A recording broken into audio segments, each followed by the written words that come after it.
الحمد لله وكفى وسلام على عباده الذين اصطفى أما بعد أعوذ بالله من الشيطان الرجيم بسم الله الرحمن الرحيم لئن شكرتم لأزيدنكم ولئن كفرتم إن عذابي لشديد کہ اس دنیا کے اندر اللہ تبارک و تعالیٰ کا جو شکر گزار ہوتا ہے، ہم لوگ یہی سمجھتے ہیں کہ اللہ کا شکریہ ادا کریں اپنے کلام سے، اپنے زبان سے کہ اللہ تیرا شکر ہے، تیرا شکر ہے. لیکن ہمارے علاقے میں، ہمارے محلے میں، ہمارے قصبے میں بہت سارے ایسے غربا ہیں، ایسے یتیم بچے ہیں، ایسے لوگ ہیں جو ایک وقت کا کھانا کھاتے ہیں اور ایک وقت بھوکے رہتے ہیں. ان کا فکر کرنا، ان کا ساتھ دینا، یہ ہمارے لیے ضروری ہے. شکر گزار ہم اسی وقت بن سکتے ہیں کہ ہمارے پاس اگر مال ہے تو مال خرچ کریں اللہ کے راستے میں، زکوٰۃ نکالیں، صدقہ دیں، اور ان بچوں کو کامیاب کریں جو اپنے مال کی وجہ سے ناکام ہیں.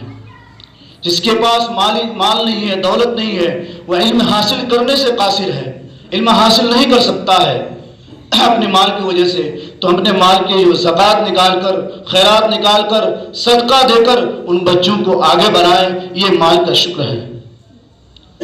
اسی طرح آدمی کے پاس علم ہے، علم سے مالا مال ہے، کوئی مفتی ہے، کوئی عالم ہے، کوئی حافظ ہے، کوئی قاری ہے، اگر ان کے پاس وقت ہے تو وہ جا کر کسی بچے، یتیم بچے کو، غریب بچے کو جا کر تعلیم دے، پڑھائے، اپنا وقت ان کو دے. یہ جو آپ کے علم کا جو ہے شکر گزاری ہوگی اللہ تبارک و تعالیٰ کے سامنے. صرف بولنے سے نہیں ہوتا کہ میرے پاس مال ہے، اللہ تو نے بہت مال دیا، میرے پاس علم ہے، اللہ تو نے بہت علم دیا. آپ اگر علم کسی کو سکھاتے ہیں، دوسروں تک یہ باتیں پہنچاتے ہیں، یہ تو نبی والے کام ہیں جو انبیاء اکرام کرتے تھے کہ اللہ تبارک و تعالیٰ کی طرف سے وحی آتی تھی، اللہ تبارک و تعالیٰ کی طرف سے الہام ہوتا تھا اور وہ اللہ کے بندوں تک پہنچاتے تھے. یہی کام ہم کو کرنا ہے اور ہم کو وارث بھی بنایا گیا ہے. ہمارے پاس مال ہے، مال کو لے کر پڑے رہتے ہیں، جگہ جگہوں میں اس کو اکٹھا کرتے ہیں، جمع کرتے ہیں، لیکن ہمارے گھر کے قریب میں، ہمارے پڑوس میں کوئی بھائی بھوکے رہتے ہیں، یتیم بچے ہیں جس کو کھانا تک نہیں ملتا. ہم کبھی فکر نہیں کیا ہے. جب فکر کریں گے، ان کو دیں گے، ان کو آگے بڑھائیں گے تو اللہ تبارک و تعالی ہمارے مال کے اندر بھی بڑھوتری دیں گے، اللہ تبارک و تعالی ہمارے علم کے اندر بھی برکت دیں گے، اور ہم بھی کامیاب ہو جائیں گے، اور ہمارے سامنے جو یتیم بچے اور غریب کے بچے ہیں وہ بھی کامیاب ہو جائیں گے. میرے محترم دوست اور بزرگوں، ہمیں تو زیادہ بات کرنے کی اجازت نہیں ہے، ہمیں تو اظہار خیال کرنے کے لیے بلایا گیا تھا. میں اپنے طرف سے، مجھے بہت ہی اچھا لگا. مجھے تو کہا گیا یہاں کہ بھئی آپ کو یہ سب کچھ رہنا ہے، لیکن میں اس سے انکار کیا. اس نے انکار کیا کہ میں اس کا اہل نہیں تھا کہ میں اس کو چلا سکوں گا. تو میرے محترم دوستوں اور بزرگوں، انہوں نے بہت اچھا کام کیا ہے، میں ان کا ساتھ ہوں اور ہمیشہ ساتھ رہوں گا انشاءاللہ.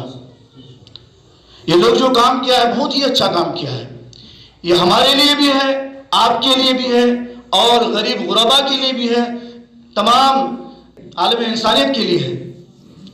یہاں جو فائدہ ہوگا صرف ہمارے لیے نہیں کہ ہم کر رہے ہیں تو اللہ تبارک و تعالیٰ ہمیں فائدہ دے گا، یا وہ کر رہا ہے یا اس کے گھر میں ہے تو وہ اس کو فائدہ ہوگا. یہ ایسی بات نہیں، یہ اللہ کے لیے کیا گیا ہے.